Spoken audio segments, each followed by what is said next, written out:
μην το κάνουμε όλο μία μπόμπα. Λοιπόν, Μαρία, για πες μας. Ναι. Τι θα κάνουμε. Τι έχεις κρύψει. Ναι. Αυτό θέλω να το αφήσω. Οκ, ωραίο θα είναι αυτό. Ωραία, οπότε Πίσω δεν σ' αρέσει αυτός ο όγκος που είναι εδώ πέρα. Ποιος σ' αρέσει, θες να έχει έτσι να είναι Αλλά θα φιλαριστό. κοντίνουμε και λίγο. Εντάξει, θα πίσω, κοντίνει σίγουρα. ναι. Αυτό φαίνεται λίγο φρέσκο. Πότε το πήρες. Πρόσφατα. Μόνο. Έπρεπε να τα αφήσεις για μένα. Πίσω, αλλά όχι πολύ.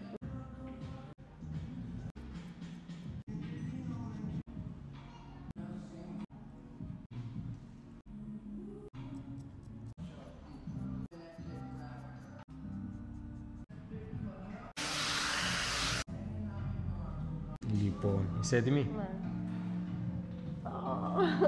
Αχ, είναι ωραία. Πώς φαίνεται. Ναι, θα πάρει πολύ καλά.